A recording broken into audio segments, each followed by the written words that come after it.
Talks are still very much underway between Russia and Ukrainian diplomats in Belarus. Meanwhile, the fighting continues in Ukraine's capital of Kyiv. As we continue to cover the developments about the Russian invasion in Ukraine, we know many of you have questions about why this war is happening in the first place. Joining us now live to put things into context is Vlad Scotts. He's the chairman of the Ukrainian American House here in the Sacramento region. Thank you so much for joining us. We really appreciate it. Thank you for having me. So there's a lot of people over here in the western part of the world, in the United States, who just are having a hard time understanding how this could be happening, how Russia could be invading Ukraine. But there's some context there that I know you can share with us. Yeah, sure. So many people asking why we have this war. It's very simple, because Ukraine decided to be free. Ukraine used to be part of Soviet Union. After Soviet Union fell apart, Ukraine still remained under Russia propaganda.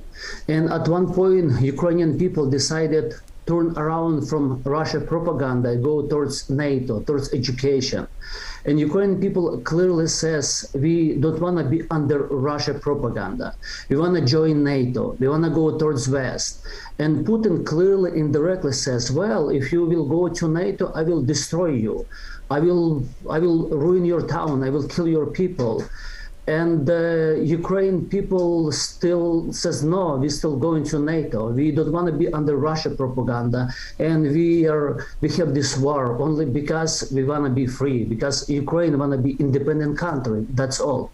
That's definitely a very simple way to, I think, help people understand some of the history. And you mentioned, Vlad, propaganda. Let's talk a little bit about that. So there's some video that's circulating on social media that appears to show Africans in Ukraine being denied access to trains leaving the country. We do want to mention that CNN and NBC haven't confirmed the authenticity of those videos, but how do these types of reports impact aid ultimately getting to the people who need it? See, there's propaganda in Russia. In Russia, it's clearly propaganda. Even social media on the concept, so they filter everything what's related to conflict in Ukraine, particularly. When we contact to business people in Russia, they didn't know that Putin started attack Kyiv.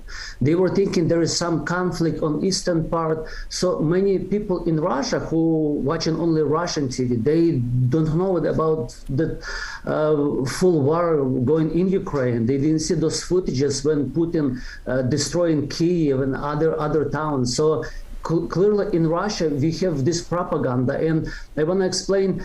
It's not a Russian war. It's Putin war. It's Putin aggression.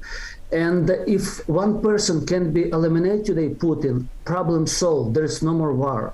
But there is also a big group of people who watch Russian TV, Russian propaganda, so they believe Putin saving world, because everybody trying to destroy Russia, everybody against Russia. In Ukraine there is Nazi, there is no normal people. So some of people in Russia, they just have sick mindset because they're looking on Russian propaganda. Here in the United States, I never see any conflict between Russian and Ukrainians, because here in the United States, it's anti-Putin view Russian people. They are support Ukrainians. They support this independence movement in Ukraine. It's sad. We've seen this playbook play out in history time and time again with other dictators and communist nations. Okay, Vlad, when it comes to the feelings of men in the country, we know that men 18 to 65 or pardon me if I'm getting that number wrong, are not allowed to leave the country. We're hearing reports that many are saying, I'm going to stay here and fight. We heard Zelensky say that we're not going to let Russia see the backs of us. With the contacts that you have, the male contacts you have in Ukraine, is that the sentiment that you're getting, that these guys are willing to stand there no matter what? I mean, I have two brothers, they live in Kyiv, my brothers. They are now in Kyiv. One of them, he's a citizen of United States. He used to live here and they returned back to Ukraine. Other one, he has visa for whole family to United States. I called them, I begged them, hey, come out. They told me, no, we're gonna stay in Kyiv, we're gonna protect in Kyiv. So they are physically in Kyiv. My other three brothers, they're in western part of Ukraine. My parents, they are in Ukraine. Everybody refused to move. My father turns 85 yesterday. He lost his father when he was 7 due to World War II. And that's his second war in his life. And all those people, they decided to stay there. they want to protect their country. One of immigrants contacted me yesterday here from Sacramento. He told me, I'm going back to Ukraine. I want to stay with my Ukrainian people.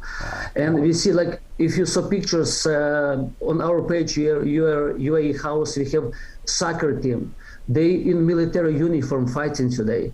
Brothers Klitschko, boxers, very rich people. They're in Kiev now. They're protecting country.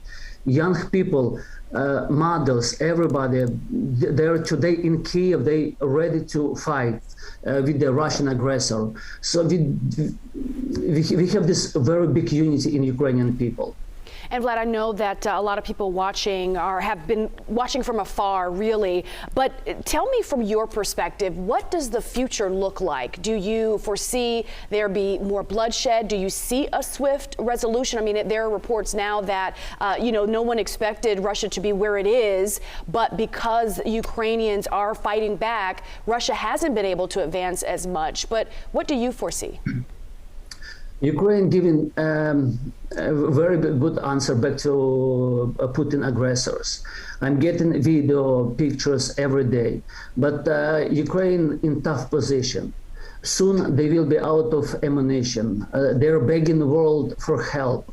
Because at this point, Ukraine sort of left alone to fight with Russian aggressor. NATO apart, somehow helping, but Ukraine struggle with the military equipment. And Ukraine begging NATO, world, to protect airspace, skies. They can fight on the ground somehow, because it's unequal fight. Russian army very strong, but whole Ukraine nation united and fighting back. But simply they need the equipment, they need more weapons.